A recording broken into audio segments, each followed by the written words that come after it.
Welcome to study PQ। आज हम बात करेंगे कोरियन वार की कि कोरियन वार क्या थी। कोरियन वार 1950 से लेकर 1953 तक 3 साल के लिए रही थी। ठीक है, तो आज पहले हम इसका इंट्रोडक्शन देखेंगे कि कोरियन वार बेसिकली थी क्या। इसके बाद इसका बैकग्राउंड देखेंगे जिसमें हम इसके काजेज़ देखेंगे कि वो क्या क्या वजूहत थी जो कोरियन वार का बायस बनी। इसके बाद north Korea attack on south Korea के जंग को शुरू बेसिकली नॉर्थ कोरिया ने किया था जब उसने अटैक किया साउथ कोरिया पर। इसके बाद अमेरिकन एंट्री कि कैसे अमेरिका इस जंग में शामिल हुआ। उसके बाद प्यूसन पैरामीटर, एंजल लैंडिंग, ये कोरियन वार के 2 इवेंट्स से इसको देखेंगे। इसके अलावा चाइना एंट्री, चाइना कब आया। इसके बाद फाइटिंग क्रॉस 38 पैरेलल, ये जो आप बॉर्डर देख रहे हैं नॉर्थ कोरिया और साउथ कोरिया के दरमियान, ठीक है, ये इसको 38 पैरेलल भी बोलते हैं। इसके बाद स्टॉलमेंट, जुलाई 1951 से 53 तक बेसिकली स्टॉलमेंट था, इसको देखेंगे। इसके बाद आफ्टर मैन देखेंगे कि इस जंग के ख़त्म होने के बाद क्या क्या नताइज निकले। तो इस मैप में आप देख सकते हैं कोरिया बेसिकली पहले कोरिया एक ही था, लेकिन उसके बाद 1953 में बाकायदा तौर पर यह डिवाइड हो गया। एक तरफ ये नॉर्थ कोरिया आप देख सकते हैं, दूसरी तरफ आप साउथ कोरिया देख सकते हैं। ठीक है, तो ज्योग्राफी बहुत इंपॉर्टेंट होती है किसी भी इवेंट को समझने के लिए। ठीक है, तो ये आप देख सकते हैं, ये जापान है, इसके बाद चाइना, साथ में इंडिया, और ये बेसिकली रशिया भी आ जाता है। तो ये ओवरऑल कोरिया। इस मैप को हम आगे जाके दोबारा देखेंगे। तो आइए इसका इंट्रोडक्शन देखते हैं कि कोरिया वार बेसिकली थी क्या। तो कोरिया वार 2 बेसिकली जोन्स के दरमियान थी। एक था नॉर्थ कोरिया और एक था साउथ कोरिया। नॉर्थ कोरिया को बैक कर रहा था सोवियत यूनियन और चाइना। ठीक है, दूसरे लफ्ज़ों में आप देख सकते हैं कि ये कम्युनिज्म है, कम्युनिस्ट साइड है। दूसरी तरफ साउथ कोरिया था जिसको बैक कर रहा था बेसिकली यूनाइटेड स्टेट्स, लेकिन इसके साथ साथ इसको UNO, यूनाइटेड नेशन, और इसके अलावा यूनाइटेड स्टेट्स के जो दूसरे अलाइज थे उनकी बैकिंग हासिल थी। लेकिन बुनियादी तौर पर प्राइमरली इसको अमेरिका की बैकिंग थी, क्योंकि एक तरफ कम्युनिज्म था तो लाजमी बात है दूसरी तरफ अमेरिका ही होगा, क्योंकि कोल्ड वार अभी स्टार्ट ही हुई थी। ठीक है, इसके अलावा कोरियन वार को कोल्ड वार की पहली मतलब कन्फ्रंटेशन भी कहा जाता है कि जिसमें पहली दफ़ा सोवियत यूनियन या कम्युनिस्ट ब्लॉक और कैपिटलिस्ट ब्लॉक एक दूसरे के आमने सामने हुए थे। तो ये बेसिकली 2 थी, एक तरफ नॉर्थ कोरिया था, दूसरी तरफ साउथ कोरिया था, और इनके रिस्पेक्टिव अलाइज थे। अब ये जोन बेसिकली थे क्या, इसको हम आगे इसके बैकग्राउंड में देखेंगे। तो एक तरफ सोवियत जोन था, दूसरी तरफ यूनाइटेड स्टेट्स जोन था। बेसिकली 1949 से पहले जो नॉर्थ कोरिया था वो सोवियत यूनियन के अंडर था, और जो साउथ कोरिया था वो यूनाइटेड स्टेट्स के अंदर था। ठीक है, तो जब इन दोनों ने अपने अपने जोन्स में अपनी एडमिनिस्ट्रेशन चलाना चाही, ठीक है, तो सोवियत यूनियन ने अपनी एडमिनिस्ट्रेशन कम्युनिज्म के तहत चलाई, और यूनाइटेड स्टेट्स ने अपने जोन में जो साउथ कोरिया था वहाँ पर जो कैपिटलिज्म था या एंटी कम्युनिस्ट था उसके तहत अपनी एडमिनिस्ट्रेशन चलाई। तो जब 1949 में दोनों कंट्रीज़ कोरिया में से निकले तो वो बाद में डिवाइडेड रह गया। ठीक है, बाद में वार हुई और वार के नतीजे में एक डिफेक्टो बॉर्डर बन गया। ठीक है, तो इस चीज़ को हम देखेंगे। कोरिया बेसिकली जापान की कॉलोनी था, और जापान को शिकस्त के बाद ही सोवियत यूनियन और यूनाइटेड स्टेट्स ने कोरिया को ऑक्युपाई किया था। अब ये दोनों साइड्स चाहती हैं और चाहती थी उस वक्त भी कि वो दोनों यूनिफाई हो जाएं, लेकिन बुनियादी मसला वही कम्युनिज्म और कैपिटलिज्म का था। चूँकि 2 जोन्स में ये डिवाइड हो चुका था, एक तरफ था नॉर्थ कोरिया, दूसरी तरफ था साउथ कोरिया। तो जब 1949 में अमेरिका यहाँ से निकला तो दोनों जो लीडर्स थे उन्होंने मुलाकातें भी की, लेकिन मसला वही था कि हर लीडर यही चाहता था कि जो यूनाइटेड कोरिया होगा वो उसकी स्पेसिफिक आइडियोलॉजी के तहत होगा। दूसरे लफ्ज़ों में नॉर्थ कोरिया चाहता था कि जो यूनाइटेड कोरिया होगा वो कम्युनिस्ट आइडियोलॉजी के तहत होगा, और साउथ कोरिया ये चाहता था कि जो यूनाइटेड कोरिया होगा वो एंटी कम्युनिस्ट बेस पर होगा। दूसरे लफ्ज़ों में आप कह सकते हैं कैपिटलिज्म पर बेस करेगा। ठीक है, इसी की वजह से मतलब इसकी डिवीज़न बरकरार रही और कोरिया यूनाइट नहीं हो सका। इसके अलावा जब जंग ख़त्म हुई थी 1953 में तो उस वक्त कोई पीस ट्रीटी साइन नहीं की गई थी। ठीक है, तो टेक्निकली ये वार अभी तक जारी है। ठीक है, अभी तक भी टेक्निकली ये वार जारी है क्योंकि कोई पीस ट्रीटी साइन नहीं हुई थी। इसको भी हम आगे देखेंगे। तो कोरिया वार के नतीजे में इन दी एंड 1953 में कोरिया डिवाइडेड रहा। ठीक है, अलॉन्ग 38 पैरेलल। ये जैसे मैंने आपको दिखाया कि ये जो लाइन है ये डिफेक्टो बॉर्डर भी है, और ये इसे 38 पैरेलल भी कहा जाता है। ये कोरिया को बेसिकली 2 तकरीबन बराबर जोन्स में डिवाइड करती है, एक तरफ नॉर्थ आ जाता है और दूसरी तरफ साउथ आ जाता है। तो ये था इसका एक हल्का सा इंट्रोडक्शन कि बेसिक जंग थी नॉर्थ में और साउथ में जिनको सपोर्ट कर रहे थे उनके रिस्पेक्टिव अलाइज। तो ये जंग कोल्ड वार का एक पार्ट बन जाती है, एक प्रॉक्सी वार बन जाती है। ठीक है, तो इसको अब हम आगे देखते हैं। इसके बाद हम इसका बैकग्राउंड देखते हैं जो बेसिकली इसके काजेज़ भी हैं कोरियन वार के। तो इसमें सबसे पहले तो जापान की शिकस्त आता है कि जब अगस्त 6 1945 को जब वर्ल्ड वार 2 चल रही थी तो सोवियत यूनियन ने अमेरिका से एक मुआहदा किया जिसके तहत सोवियत यूनियन ने जापान के अम्पायर पर अटैक किया। ठीक है, जिसमें कोरिया भी आता था। कोरिया बेसिकली जापान की कॉलोनी था, तो सोवियत यूनियन ने जापानी अम्पायर मतलब कोरिया पर अटैक किया और इसका जो नॉर्थर्न पार्ट था उसको अपने कब्ज़े में ले लिया। ठीक है, कोरिया। इसके अलावा जो यूनाइटेड स्टेट्स था चूँकि वो अलायंस में था रशिया के साथ वर्ल्ड वार 2 में, तो उसने कोरिया का जो साउथर्न पार्ट था जो साउथ पार्ट था उस पर अपना कब्ज़ा कर लिया, यानी कि नॉर्थर्न पार्ट रशिया के इन्फ्लुएंस में आ गया और साउथर्न पार्ट अमेरिका के इन्फ्लुएंस में आ गया। इसके बाद अगस्त 10, ठीक है, 10 अगस्त को जब जापान बाकायदा तौर पर उसको डिफीट हुई तो यूनाइटेड स्टेट्स ने और यूएसएसआर ने कोरिया को टेम्पोरेली यानी कि आर्जी तौर पर डिवाइड कर दिया अलोंग 38th पैरेलल। ठीक है, 38th पैरेलल में आपको बता चुका हूँ कि ये एक डिवीज़न थी कि जो उस कोरिया को 2 बराबर हिस्सों में तकसीम कर दी थी। तो अमेरिका और रशिया ने इसको टेम्पोरेली डिवाइड किया था ताकि दोनों के हिस्से में बराबर का जोन आए और वो उसको एडमिनिस्टर कर सके, उसको रन कर सकें। कोरिया को डिवाइड करने के बाद दिसंबर 1945 में यूएसएसआर और यूनाइटेड स्टेट्स ने क्या किया कि एडमिनिस्ट्रेशन चलाना शुरू कर दी कोरिया की, जिसमें चूँकि दोनों के अपने अपने जोन थे तो रशिया ने जो उसका नॉर्थ पार्ट आया था, नॉर्थ कोरिया आया था, वहाँ पर कम्युनिस्ट का निज़ाम जो था, कम्युनिज़म जो था उसको लागू किया और अमेरिका ने जो उसके हिस्से में साउथ कोरिया आया था वहाँ पर बेसिकली उसने एंटी कम्युनिस्ट या कैपिटलिज़म का निज़ाम लगाया। तो ये वजह बना बेसिकली कोरियन वार की कि जब बाद में अमेरिका निकला वहाँ से तो कम्युनिज़म और कैपिटलिज़म का आपस में कन्फ्लिक्ट पैदा हो गया। तो यही वजह बनी, बेसिक काज यही था कोरियन वार का। यहाँ पर आप देख सकते हैं कि साउथ कोरिया जो कैपिटलिज्म था उसके जो लीडर था वो एंटी कम्युनिस्ट था, ठीक है, सेंचुमन री, जिसे यूनाइटेड स्टेट्स बैक कर रहा था, और नॉर्थ कोरिया में लीडर था जो कम्युनिस्ट था, उसे किम संग जो था वो रन कर रहा था। ठीक है, तो ये बिल्कुल एक दूसरे के अपोजिट थे, एक दूसरे के मुखालिफ थे। इसके बाद जैसे मैं आपको बता चुका हूँ कि 1949 में यूनाइटेड स्टेट्स और यूएसएसआर ने विथड्रॉ कर दिया। ठीक है, उनकी जो फ़ौजें थी, फोर्सेस थी, वो कोरिया से निकल गई। इसके बाद मतलब बेसिक जो काज था वो यही बना, ये वाला पॉइंट जैसे मैं आपको पहले बता चुका हूँ, बार बार यही आगे चलकर भी आएगा। इसके बाद नॉर्थ कोरिया का जो मिलिट्री एडवांटेज था वो शुरू से ही साउथ कोरिया से ज़्यादा था, क्योंकि जब अमेरिका और रशिया ने नॉर्थ कोरिया को 1949 में छोड़ा था कोरिया को, तो उस वक़्त जो रशिया था और चाइना था वो नॉर्थ कोरिया के साथ थे, उनकी जो एड थी, उनकी जो सपोर्ट थी वो नॉर्थ कोरिया के साथ थी। लेकिन शुरू में साउथ कोरिया के साथ अमेरिका नहीं था। बाद में जब अमेरिका आया तो उसने तो बाकायदा तौर पर साउथ कोरिया की तरफ से वार लड़ी, लेकिन शुरू में ऐसा नहीं था। ठीक है, इसी वजह से बाद में नॉर्थ कोरिया ने पहले अटैक किया साउथ कोरिया पर। तो इस वक्त जो किम संग जो नॉर्थ कोरिया के लीडर थे, उन्होंने स्टालिन से पहले मुलाकात भी की और उनसे एड मांगी कि वो उसे एड दे, ठीक है, दूसरे लफ्ज़ों में वेपन्स दे, ताकि वो साउथ कोरिया पर इन्वेड करके उसको मुकम्मल एक यूनिफाई कर दे। लेकिन शुरू में स्टालिन ने इसे इनकार किया था, मतलब उसने नहीं दिया था। स्टालिन का मानना था कि नॉर्थ कोरिया की जो आर्मी है वो अभी प्रिपेयर नहीं है जंग के लिए। इसके अलावा उसे यह भी ख़तरा था कि अमेरिका इसमें इंटरवेन कर सकता है। लेकिन बाद में किम मतलब उसने बार बार रशिया से सपोर्ट मांगी, मदद मांगी, तो बाद में स्टालिन ने इसको एग्री किया कि वो उस पर साउथ कोरिया पे इन्वेड कर सकता है। तो इस तरह से बेसिकली नॉर्थ कोरिया प्रिपेयर हुआ। बेसिक इसका ये था कि नॉर्थ कोरिया के पास मिलिट्री एडवांटेज था शुरू में। तो ये सारी चीज़ें ओवरऑल इसका एक बैकग्राउंड बनती है, इसके काजेस बनती है कि जिसमें बेसिक काज था कि टेम्परेरी डिवीजन हुई थी पहले शुरू में, ठीक है, बाद में ये परमानेंट होगी। इसके अलावा कम्युनिज़म और कैपिटलिज्म का बीच में आ गया। इसके बाद कोरिया के पास शुरू में एक मिलिट्री एडवांटेज होना जिसकी वजह से उसने शुरू में वार शुरू की। ठीक है, तो ये सारी चीज़ें इसके काजेस में आ जाती हैं। इसके बाद हम देखते हैं कि north Korea attack on south Korea, के शुरू में नॉर्थ कोरिया ने जब साउथ कोरिया पर अटैक किया और बाकायदा तौर पर जो जंग शुरू हुई उस वक्त क्या हालात थे। तो नॉर्थ कोरिया ने अटैक किया था साउथ कोरिया पर जून 25, 1950। ठीक है, तो आप देख सकते हैं कि जून 25, 1950 को बाकायदा तौर पर जंग शुरू हो गई। ठीक है, और शुरू में जैसे मैं आपको पीछे बता चुका हूँ कि नॉर्थ कोरिया के पास चूँकि मिलिट्री एडवांटेज ज़्यादा था, लिहाजा वो शुरू के चंद महीने जो थे वो डोमिनेट कर रहा था। ठीक है, क्योंकि उसे रशिया और चाइना सपोर्ट कर रहे थे।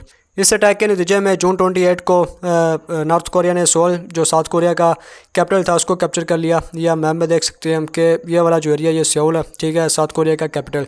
तो नॉर्थ कोरिया ने जब अटैक किया, इन्वेड किया, तो पहले उन्होंने इसको कैप्चर कर लिया।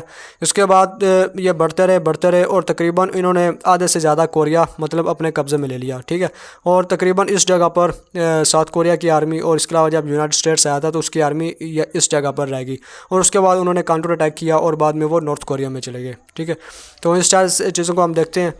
तो जब जून 28 को नॉर्थ कोरिया ने साउथ कोरिया का कैपिटल कैप्चर किया, तो उसके बाद किम, जो नॉर्थ कोरिया का लीडर था, उसकी एक्सपेक्टेशन थी साउथ कोरिया के लोगों से मिसाल के तौर पर उसे आम किसानों से, वर्किंग क्लास से ये तवक्को थी कि वहाँ पर एक बहुत बड़ी अपराइजिंग होगी, ठीक है, जब भी नॉर्थ कोरिया की फोर्सेस साउथ कोरिया में आएंगी और वो नॉर्थ कोरिया की फोर्सेस का साथ देंगी और जो साउथ कोरिया की हुकूमत होगी, गवर्नमेंट होगी, उसको गिरा देंगी और इस तरह कोरिया यूनिफाई हो जाएगा। इसके अलावा किम का ये ख्याल था कि किम को ये तो पता था कि अमेरिका इसमें इंटरवेन करेगा क्योंकि वो साउथ कोरिया के साथ अलाई है, ठीक है, अलायंस में है और शुरू में वो उसका जोन भी था।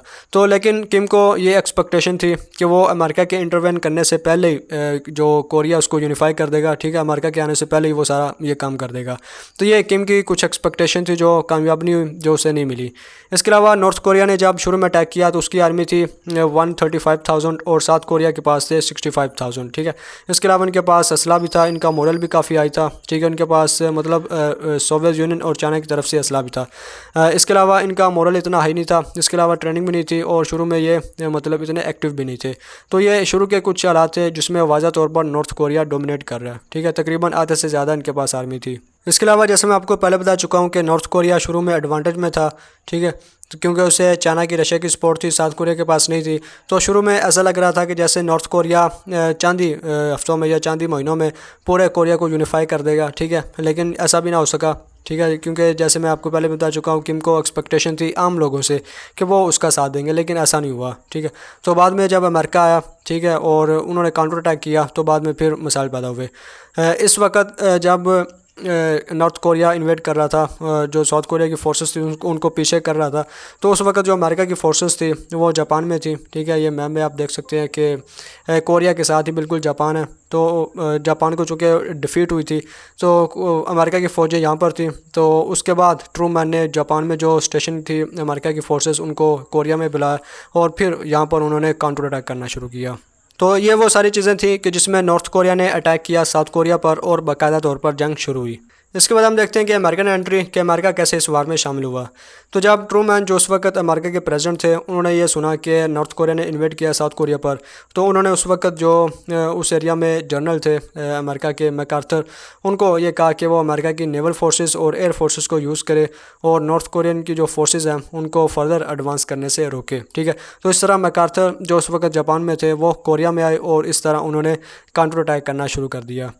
ट्रूमैन शुरू में चाहता था कि वो जो रशिया, इसके अलावा चाइना, उसके साथ कन्फ्रंट ना करे, क्योंकि अगर रशिया और चाइना के साथ कन्फ्रंट करेगा तो ये वार, लिमिटेड वार, एक टोटल वार में कन्वर्ट हो सकती है। इसके अलावा दो सुपर पावर आमने सामने आ सकती हैं। इसके अलावा पहली दफ़ा जब यूनाइटेड स्टेट्स ने और नॉर्थ कोरिया की फोर्सेस ने लड़ा वो जुलाई 1950 था, कि जब यूनाइटेड स्टेट्स की combat came to South Korea, पहली जो यूनाइटेड स्टेट्स की थी वो साउथ कोरिया में आई और उन्होंने नॉर्थ कोरिया के ख़िलाफ़ कन्फ्रंटेशन की एट ओसन, ठीक है, ये एक इलाका है। तो इस इलाके में पहली दफ़ा अमेरिकन फोर्सेस और नॉर्थ कोरियन की फोर्सेस आमने सामने हुई।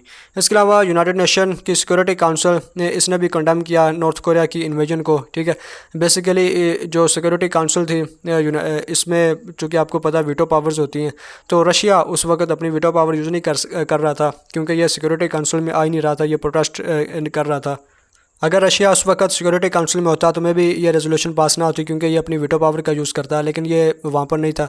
लिहाजा यूनाइटेड नेशन ने अमेरिका की सपोर्ट से, अमेरिका की बैकिंग से नॉर्थ कोरिया की इन्वेजन को कंडेम किया, ठीक है।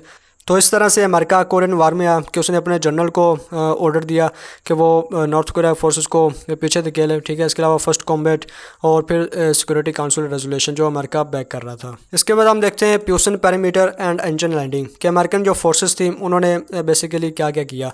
तो इसमें आता है कि अगस्त तक, शुरू में तो पहले भी बात हो चुकी है कि नॉर्थ कोरिया एडवांटेज में था, ठीक है।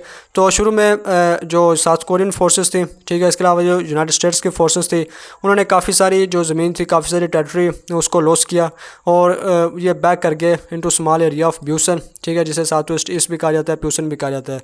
जैसे मैंने आपको शुरू में बताया था कि जब वार शुरू हुई थी तो नॉर्थ कोरियन की फोर्सेस ने काफ़ी सारा, तकरीबन आधे से ज़्यादा साउथ कोरिया को उन्होंने अपने कब्ज़े में लिया था और इस एरिया में, ठीक है, जिसे प्यूसन कहा जाता है, प्यूसन भी कहा जाता है, इस एरिया में साउथ कोरियन और यूनाइटेड स्टेट्स की फोर्सेस इस एरिया तक महदूद रह गई थी।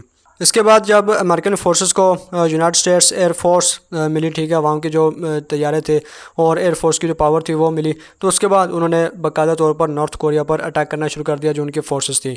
तो इसमें उन्होंने नॉर्थ कोरिया के जो रेल्स थे उनको तबाह किया, उसके बाद जो की ब्रिजेस थे 32 उनको तबाह किया, सप्लाई लाइन्स उन्होंने ख़त्म कर दी। इसके अलावा जो सी पोर्ट्स थे, ठीक है, दैट हैंडल्ड रशियन इम्पोर्ट्स, ठीक है, जो रशियन की तरफ से असला आ रहा था, जो आर्मी आ रही थी, उनको उन्होंने तबाह कर दिया। तो आप देख सकते हैं कि जब आपके पास रेल्स ना रहें, ब्रिजेस ना रहें, सप्लाई लाइन्स ना रहें, ठीक है, रशियन इंपोर्ट्स जो बेसिक सोर्स था वार लड़ने का वही ना रहे, तो पीछे फिर कुछ नहीं बचता।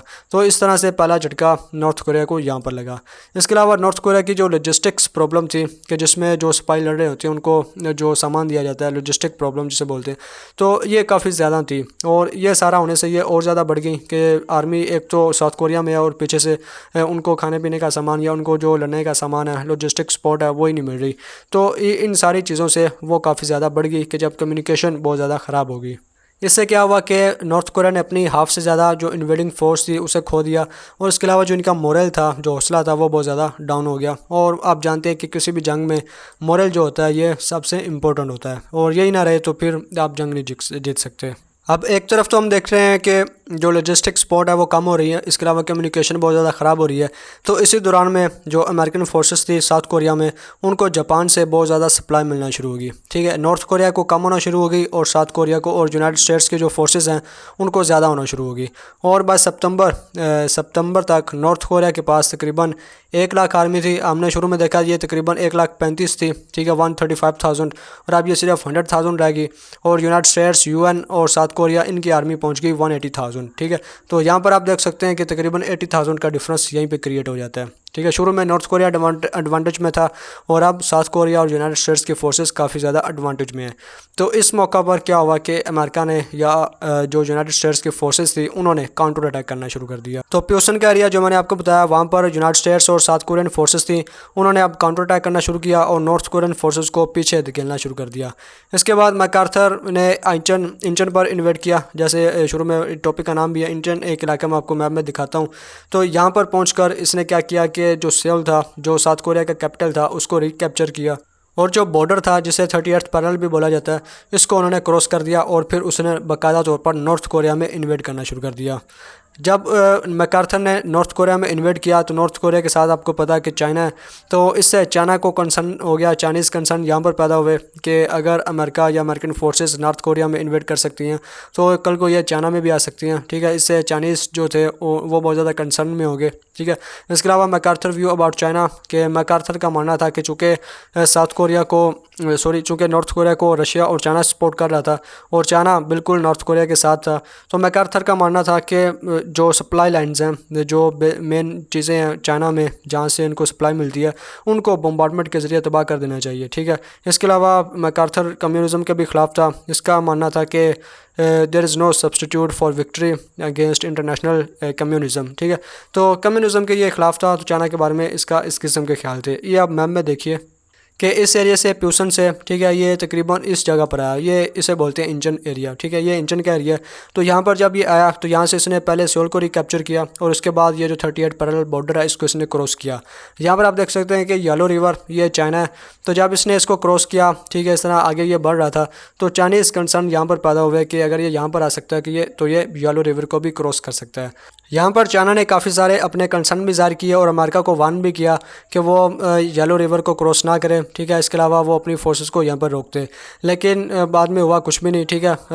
बाद में जो हुआ वो आपको बताते हैं। तो जो मैकार्थर था बेसिकली उसका ये मानना था, उसकी ये स्ट्रेटजी थी कि बाकायदा तौर पर नॉर्थ कोरिया में इन्वेट किया जाए और उसके बाद चाइना में भी इन्वेट किया जाए। तो ये थे प्यूसन पैरामीटर एंड इंजन लैंडिंग के पहले नॉर्थ कोरिया ने पीछे धकेला साउथ कोरियन को और अमेरिका को, उसके बाद अमेरिकन फोर्सेस और साउथ कोरियन फोर्सेस ने नॉर्थ कोरियन को पीछे धकेला, फिर वो इंजन के इलाके में पहुंचे, यहाँ से सोल को रिकैप्चर किया जो नॉर्थ कोरिया के पास था, और उसके बाद उन्होंने पहले नॉर्थ कोरिया ने इन्वेड किया साउथ पर, अब यहाँ पर साउथ कोरिया ने दोबारा इन्वेड किया नॉर्थ कोरिया पर और आगे येलो रिवर तक पहुँच गए।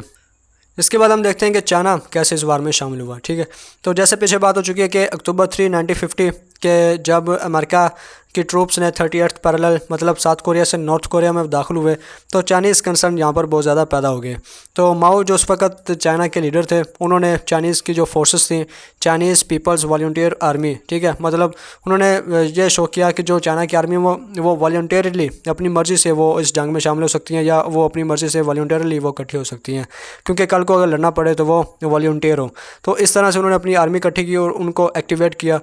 इसके अलावा माओ आस्क्ड फॉर सोवियत रेजिस्टेंस। इसके अलावा माओ को मतलब चाइना को इस बात का श्योरिटी थी, यकीन था कि अमेरिका ने चूँकि 38th पैरेलल क्रॉस किया तो इसके बाद वो येलो रिवर मतलब जो बॉर्डर है नॉर्थ कोरिया और चाइना के दरमियान, उसको भी ये क्रॉस करेंगे। तो इसने सोवियत यूनियन से मदद मांगी, ठीक है, जो रशिया ने दी, लेकिन वो बहुत ज़्यादा थोड़ी थी, ठीक है, शॉर्ट थी। इसके अलावा ये काफ़ी लेट भी थी। इसकी भी एक रीज़न बताई जाती है कि रशिया ने खुद चाइना को सपोर्ट नहीं किया, क्योंकि इससे क्या होता कि अमेरिका और ज़्यादा इस जंग में इन्वॉल्व होता, और इसके अलावा जो सुपर पावर थी रशिया और अमेरिका, ये एक दूसरे से बाकायदा तौर पर कन्फ्रंट करने लगते। तो रशिया ने बेसिकली यहाँ पर सिक्रेसी से काम लिया। उसने ज़ाहिरी तौर पर तो सपोर्ट नहीं किया, लेकिन इसने सपोर्ट किया था, लेकिन वो भी बहुत लिमिटेड किया था। इसके अलावा अमेरिका ने मतलब जो अमेरिका की जो पॉलिटिकल लीडरशिप थी और जो आर्मी मैन थे, मतलब मैकार्थर जो जनरल था, उन्होंने अंडर एस्टिमेट किया power and capability of Chinese army के। शुरू में जैसे आप मैप में देख सकते हैं कि जब इन्होंने इसको क्रॉस किया, यहाँ पर पहुँचे, तो मैकार्थर का मानना था कि अब वो चाइना पर भी इन्वेट करेगा, ठीक है, चाइना में जो सप्लाई लाइन्स हैं, ठीक है, उनको तबाह करेगा, बम्बार्डमेंट करेगा, एयर स्ट्राइक करेगा। तो यहाँ पर पहुँच कर, ठीक है, जब वो इन्वेट कर रहा था तो अमेरिकन की जो पॉलिटिकल लीडरशिप थी और जो आर्मी थी, उन्होंने बहुत ज़्यादा अंडर एस्टिमेट किया। उनका मानना था कि चाइना के पास कुछ भी नहीं है, ये नया नया कंट्री है, ठीक है, इसकी आर्मी के पास टेक्नोलॉजी नहीं है, ट्रेनिंग नहीं है। तो ये सारी चीज़ें इन्होंने सोची, मतलब अंडर एस्टिमेट किया कि चाइना बेसिकली कुछ नहीं कर सकता। लेकिन बाद में अमेरिका को मुँह की खानी पड़ी, ठीक है। इसमें क्या हुआ कि अक्टूबर 25, 1950 को चाइनीज़ स्किर्मिश बोलते हैं कि जो छोटे छोटे ग्रुपों में लड़ाई होती है, एक झड़प होती है, ठीक है, मतलब बाकायदा तौर पर नहीं, छोटी मोटी झड़प होती है, ठीक है। इसमें क्या हुआ कि चाइनीज़ ने दिखावे के तौर पर मेल्ट डाउन टू माउंटेन्स कि वो माउंटेन की तरफ भागे। तो इससे मतलब उन्होंने यूनाइटेड स्टेट्स को ये दिखाया कि जैसे वो वीक है, ठीक है, मतलब अमेरिका ने भी इसे इसी तरह परसीव किया कि साइन ऑफ वीकनेस है, ठीक है, क्योंकि अगर चाइना के पास कोई पावर होती तो वो बाकायदा तौर पर लड़ते, लेकिन चाइना ने एक हल्की सी झड़प की, उसके बाद वो भाग गए, लेकिन ये सिर्फ दिखावे के तौर पर था। इसके बाद क्या हुआ कि late November Chinese move to Chongchon, ठीक है, चोंगचोन एक रिवर है, ये मैं आपको मैप में दिखाता हूँ। तो ये पीछे से आए और इन्होंने जो पीछे से, मतलब आप मैप में देखिए कि यहाँ पर पहुँचकर ये तो पीछे भाग गए, लेकिन यहाँ से निकल कर ये तकरीबन इस एरिया में आ गए, ठीक है, यहाँ पर इसे चोंगचोन रिवर बोला जाता है। तो यहाँ पर चूँकि यूनाइटेड स्टेट्स और साउथ कोरिया की ज़्यादातर आर्मी इस एरिया में थी, इस इलाके में थी, और कुछ जो थी वो इधर पीछे भी थी। तो चाइना ने पीछे से आकर यहाँ पर अटैक किया, जो रिमेनिंग आर्मी थी अमेरिका की और साउथ कोरिया की, और यहाँ पर उन्होंने पीछे से अटैक करना शुरू कर दिया। तो तकरीबन 15,000 जो सोल्जर्स थे वो यहीं पर मारे गए। इसके अलावा बाकायदा तौर पर दूसरी बैटल्स भी होती रही, जिसमें चाइना को काफ़ी ज़्यादा एडवांटेज था। तो जब यहाँ पर अटैक होना शुरू हो गया तो जो आर्मी ने क्रॉस किया था येलो रिवर, इन्होंने अब बैक करना शुरू कर दिया, अब ये वापस आना शुरू हो गए, ठीक है। तो शुरू में दोबारा फिर से अब रिवर्स प्रोसेस शुरू हो गया कि पहले नॉर्थ साउथ में आया, इसके बाद साउथ नॉर्थ में गया, अब दोबारा फिर जो साउथ नॉर्थ में आया वो वापस साउथ में आ रहा है। तो अब जो आर्मी थी यूनाइटेड स्टेट्स की और साउथ कोरिया की वो वापस आ रही है, ठीक है, क्योंकि चाइनीज़ शुरू में अब बहुत ज़्यादा मोटिवेटेड थे, बहुत ज़्यादा इनके पास फोर्स भी थी और इन्होंने काफ़ी ज़्यादा कैजुअलिटीज़ भी की थी। अब जैसे यहाँ पर मैंने लिखा है कि landed heavy blow to remaining United States UN South Korean army, तकरीबन 15,000 सोल्जर्स यहीं पर उन्होंने मार दिए थे। इसके बाद क्या हुआ कि जब चाइनीज़ आर्मी पीछे से अटैक कर रही थी तो फ्रॉम हंगमन, ठीक है, ये मैं आपको बताता हूँ, यहाँ से तकरीबन 105,000 सोल्जर्स, 98,000 सिविलियंस, इसके अलावा 17,000 vehicles, 350,000 tons of supply was move to Pusan. Pusan के बारे में आपको पहले भी बता चुका हूँ। ये आप देखिए कि ये वाला जो एरिया ये हंगमन है, ठीक है। तो यहाँ पर जो यूनाइटेड स्टेट्स और साउथ कोरिया की आर्मी थी, अब इन्होंने जितने मैंने आपको स्टैटिक्स बताए वो सारे आर्मी और अपने जो सिविलियन थे और इसके अलावा व्हीकल थे वो निकाल के दोबारा फिर वो इस इलाके में आ गए, ठीक है, क्योंकि ये सबसे ज़्यादा सेफ़ था। तो एक बार फिर ऐसा हुआ कि साउथ कोरिया की आर्मी और यूनाइटेड स्टेट्स जो नॉर्थ कोरिया में थे वो दोबारा वापस आना शुरू हो गए। आप देखिए कि दोबारा फिर एक उल्टा प्रोसेस शुरू हो जाता है कि फाइटिंग अक्रॉस 38th पैरेलल, कि जो बॉर्डर है 38th पैरेलल। अब क्या हुआ कि जनवरी 4, 1951 Chinese and North Korean recapture Seoul. ठीक है। अब दोबारा फिर से जो उन्होंने जो साउथ कोरिया का कैपिटल था उसको रिकैप्चर किया। इस वक्त क्या था कि जो मैकार्थर था उसने मेंशन किया यूज़ ऑफ एटॉमिक बम, कि मैकार्थर का कहना था कि अमेरिका को चाहिए कि वो चाइना के ख़िलाफ़ एटॉमिक बम यूज़ करे, मतलब वो इस हद तक जाने की कोशिश कर रहा था। इसके बाद पहले इसको देख लिए कि अप्रैल 11 1951 मैकार्थर जो था इसको ट्रूमैन ने रिमूव कर दिया और इसकी जगह एक और जो जनरल था मैथ्यू उसको लगाया, क्योंकि मैकार्थर बेसिकली एटॉमिक बम की बहुत ज़्यादा बात कर रहा था कि वो चाइना पर एटॉमिक बम कराया जाए, ठीक है। क्योंकि शुरू में तो इसे काफ़ी सक्सेस मिली थी लेकिन बाद में इसे इतना ज़्यादा फ़ायदा नहीं मिला था, ठीक है। इसके थोड़ी शिकस्तें भी हुई थी, तो ट्रूमैन का अब इस पर एतमाद नहीं था, लिहाजा उसने नए जनरल को लगाया और नए जनरल की मदद से यूनाइटेड स्टेट्स फोर्सेस थी वो दोबारा फिर 38th पैरेलल तक पहुंच गई, ठीक है। तो अब क्या हुआ कि अगेन ऑन मार्च 16 क्या हुआ कि सोल जो था उसे दोबारा रिकैप्चर कर लिया गया। इसके बाद फाइटिंग अक्रॉस 38th पैरेलल। अब इसमें क्या हुआ कि चाइना ने दोबारा जनवरी 4 1951 को चाइना और नॉर्थ कोरिया ने मिलकर रिकैप्चर सोल, लेकिन उन्होंने अब दोबारा फिर सोल को रिकैप्चर कर लिया, ठीक है। इसमें क्या था कि जो मैकार्थर था चूँकि इसे शुरू में काफ़ी फतह मिली थी, कामयाबियाँ मिली थी, लेकिन अब नाकामी मिल रही थी, लिहाजा इसने क्या किया, मेंशन किया यूज़ ऑफ एटॉमिक बम, कि इसने अमेरिका की जो पॉलिटिकल लीडरशिप थी उसे ये कहा कि अब एटॉमिक बम यूज़ करना चाहिए चाइना के ख़िलाफ़। ये सुनकर जो ट्रूमैन था प्रेजेंट था उसे काफ़ी ज़्यादा वो अलार्म हुआ। इसके बाद क्या हुआ कि अगेन और मार्च 16 1951 सियोल जो था वो recaptured by United Nation forces, के दोबारा फिर से मैकार्थर की लीडरशिप में दोबारा फिर से सियोल को रिकैप्चर कर लिया यूएन फोर्सेस ने। अब इसमें इस लड़प झड़प में देखिए कि ये तकरीबन 4 दफ़ा ऐसा हुआ था। ये मैं आपको आगे बताता हूँ कि शुरू में 1.5 मिलियन थी सियोल की पॉपुलेशन जो साउथ कोरिया का कैपिटल था, लेकिन ये झड़प में कभी नॉर्थ कोरिया के पास कभी साउथ कोरिया के पास, इसी झड़प में इसकी आबादी सिर्फ 2 लाख रहेगी, ठीक है, 0.2 मिलियन। तो 1.5 से 0.2 मिलियन तक ये आबादी आ गई। इसी बात से आप अंदाज़ा लगा लें कि ये किस हद तक तबाह हुआ था। इसके बाद जब दोबारा यूनाइटेड नेशन की फोर्सेस ने सियोल को रिकैप्चर किया और 38th पैरेलल तक पहुंचे, तो इस वक्त जो मैकार्थर था उसका मानना था कि अब दोबारा फिर उसे नॉर्थ कोरिया में इन्वेट करना चाहिए और आगे चाइना पर भी इन्वेट करना चाहिए। इसके अलावा ये एटॉमिक बम की भी बहुत ज़्यादा बात कर रहा था, तो ट्रूमैन को ये पसंद नहीं था, लिहाजा उसने मैकार्थर को रिमूव कर दिया और इसकी जगह एक नया जनरल मैथ्यू उसको लगाया, ठीक है। और इसकी मौजूदगी में दोबारा ये 38th पैरेलल तक पहुँचे जो नॉर्थ और साउथ के दरमियान एक बॉर्डर था, तो लिहाजा इनकी मौजूदगी में इन्होंने दोबारा 38th पैरेलल को क्रॉस नहीं किया बल्कि वहीं तक महदूद रहे और सिर्फ जो नॉर्थ कोरिया की और चाइनीज़ की जो फोर्सेस थी उसे मतलब वापस ड्रॉप किया कि वो नॉर्थ कोरिया में जाएँ, ठीक है, या पीछे रहें। अब सियोल चेंज्ड हैंड 4 टाइम्स। इसका क्या मतलब है कि सबसे पहले नॉर्थ कोरिया ने अटैक किया साउथ कोरिया पर और उन्होंने सियोल को कैप्चर किया। इसके बाद मैकार्थर की लीडरशिप में कमांड में साउथ कोरिया और यूनाइटेड स्टेट्स ने दोबारा रिकैप्चर किया सियोल को और उन्होंने इन्वेड किया नॉर्थ कोरिया पर, ठीक है। तो पहले नॉर्थ कोरिया के पास आया सियोल, उसके बाद साउथ कोरिया के पास आया, ठीक है, 2 दफ़ा हो गया।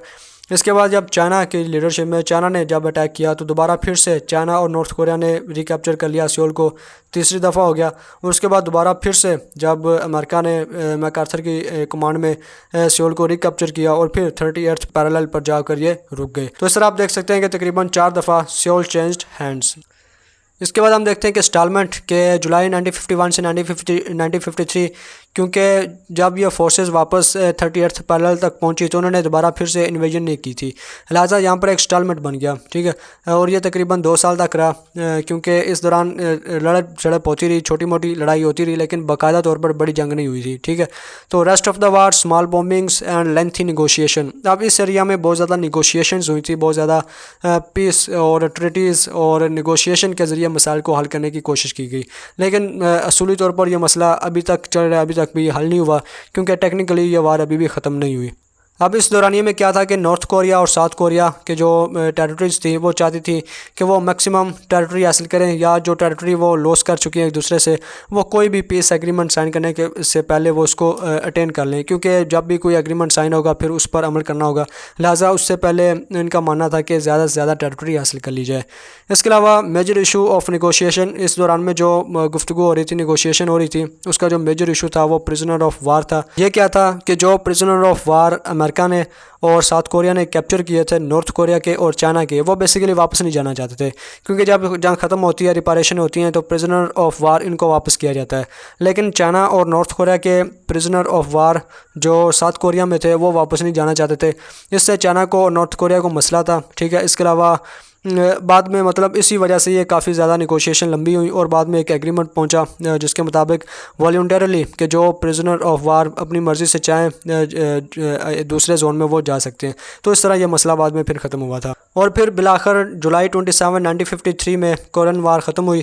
इसमें कोरियन आर्मिस्टिक एग्रीमेंट साइन किया गया और इसमें क्या हुआ कि कोरियन डिमिलिटराइज्ड जोन ये क्रिएट किया गया। अब ये क्या था ये मैं आपको मैप में बताता हूँ। इसके अलावा कायसोंग ये बेसिकली डिवीज़न से पहले नॉर्थ और साउथ कोरिया के बनने से पहले जब यूनाइटेड कोरिया था उस वक्त ये कोरिया का कैपिटल था और ये अब नॉर्थ कोरिया में है और इसे एक स्पेशल सिटी का स्टेटस भी है। ठीक है, इसको मेंशन इसलिए किया है क्योंकि जंग होने से पहले नॉर्थ कोरिया के इन्वेड करने से पहले ये साउथ कोरिया के पास था, लेकिन 1953 के बाद अब ये नॉर्थ कोरिया के पास है। इसके अलावा जब जंग 1953 में ख़त्म हुई थी तो इस वक्त कोई पीस ट्रीटी साइन नहीं की गई थी। ठीक है, लिहाजा टेक्निकली ये वार अभी भी जारी है। ठीक है, अभी भी अमेरिका की फ़ोर्सेस, यूएन की फ़ोर्सेस और साउथ कोरिया की फ़ोर्सेस बॉर्डर पर मौजूद हैं। ठीक है, और वो उसको डिफेंड कर रही हैं। इसके अलावा नॉर्थ कोरिया की साइड से चाइना और रशिया की फ़ोर्सेस नहीं हैं। ठीक है, सिर्फ नॉर्थ कोरिया की फ़ोर्सेस हैं, तो वो एक दूसरे के ख़िलाफ़ जो बॉर्डर है उसको डिफेंड कर रहे हैं। तो ये मैप में आप देख सकते हैं कि ये वाला जो एरिया है, ठीक है, ये 38th पैरेलल है और इसी में डीमिलिटराइज्ड जोन भी है जो तकरीबन 4 किलोमीटर वाइड है। यहाँ से लेके यहाँ तक तो है ही। इसके अलावा अगर इसकी चौड़ाई देखें तो ये तकरीबन 4 किलोमीटर बनता है। 2 किलोमीटर 2 किलोमीटर फ्रॉम साउथ और 2 किलोमीटर फ्रॉम नॉर्थ, तो इस तरह ये 4 किलोमीटर बनता है। यहाँ पर आर्मी बहुत कम है। इसके अलावा दोनों कंट्रीज़ के दरमियान जब भी कोई मीटिंग्स होती हैं, ट्रीटाइज़ होती हैं, इसके अलावा जब लीडर्स एक दूसरे से मुलाकात करते हैं तो वो इसी एरिया में जो डीमिलिटराइज्ड जोन है यहाँ पर वो मुलाकात करते हैं। तो ये था स्टेलमेंट के जिसमें बेसिकली पीस ट्रीटी तो साइन नहीं हो सकी, लेकिन जो जंग थी वो रुक गई और इससे 2 जोन बने और 38th पैरेलल जो है उसे डिफेक्टिव बॉर्डर मान लिया गया। इसके बाद हम आफ्टर मैथ देखते हैं कि इस जंग के आफ्टर मैथ क्या थे, नताज क्या निकले। अब इसमें क्या है कि 2.5 मिलियन कोरियन, जिनमें मोस्टली सिविलियन थे, वो मारे गए। इसके अलावा कोरिया की जो 80% इंडस्ट्री थी वो तबाह हुई, इंफ्रास्ट्रक्चर तबाह हुआ, 3/4 ऑफ गवर्नमेंट बिल्डिंग्स ये तबाह हो गई। इसके अलावा half of housing was destroyed, कि पूरे कोरिया में जितने भी घर थे उनमें से आधे तबाह हो गए। तो आप अंदाज़ा लगा लें कि इतनी ज़्यादा तबाही के बाद पीछे कुछ नहीं बचता। इसके अलावा तकरीबन 40,000 अमेरिकन सोल्जर्स जो थे वो मारे गए। इसके अलावा कुछ अंदाज़ा कि ये 33,000 थे। ठीक है, कुछ का माना ये 40,000 थे। इसके अलावा 1 लाख के करीब ये वांडेड हुए थे, ज़ख्मी हुए थे। इसके अलावा नो पीस ट्रीटी साइन, जैसे मैं पीछे बात कर चुका हूँ कि जंग के ख़त्म होने के बाद पीस ट्रीटी साइन ना हो सकी कि जो फार्मली या लीगली इस बात को एक्सेप्ट करे कि ये 38th पैरेलल एक बॉर्डर है। लिहाजा ये अभी भी वार बेसिकली टेक्निकली जारी है। इसके अलावा 2018 में दोनों कंट्रीज़ के जो लीडर्स थे वो आपस में मिले थे, जिसमें उन्होंने फार्मली इस जंग को ख़त्म करने का कहा और इस बात पर मुत्तफ़िक हुए। इसके बाद साउथ कोरिया अब एक बाकायदा तौर पर डेमोक्रेसी बन चुका है, एक डेमोक्रेटिक कंट्री है कि जहाँ पर जो लीडर्स होते हैं वो डेमोक्रेटिकली इलेक्ट होते हैं। इसके अलावा साउथ कोरिया एक डेवलप्ड कंट्री बन चुका है, बहुत ज़्यादा इसने तरक्की कर ली है। सैमसंग जो आप जानते हैं पूरी दुनिया में कितना मशहूर है और काफ़ी मतलब इसकी मार्केटिंग भी होती है, तो ये साउथ कोरिया का है। ठीक है, इस बात से आप अंदाज़ा लगा लें। इसके अलावा बहुत ज़्यादा इसकी टेक्नोलॉजी है। इसके अलावा जो नॉर्थ कोरिया है उसके बारे में आप जानते ही हैं कि वो अभी वहाँ पर अथॉरिटेरियन है और इस बात का अंदाज़ा आप यही इसी बात से लगा लें कि 1953 से लेके अब तक 2019 तक नॉर्थ कोरिया को सिर्फ 3 बंदों ने किया। एक था किम संग, ठीक है, जो 1953 में बना। इसके बाद किम संग का बेटा किम जोंग और अब जो हैं वो किम जोंग के बेटे किम जोंग यन है। ठीक है, तो पहले था मतलब अब जो है उसका फादर पहले था, उसके बाद उसका फादर, मतलब पहले दादा, उसके बाद उसका बेटा और उसके बाद उसका बेटा। तो ये थे इसके आफ्टर मैथ। ठीक है, तो ये थी ओवरऑल कोरिया वार। ठीक है, उम्मीद है आपको किसी हद तक इसके बारे में पता चला होगा। वीडियो देखने का शुक्रिया।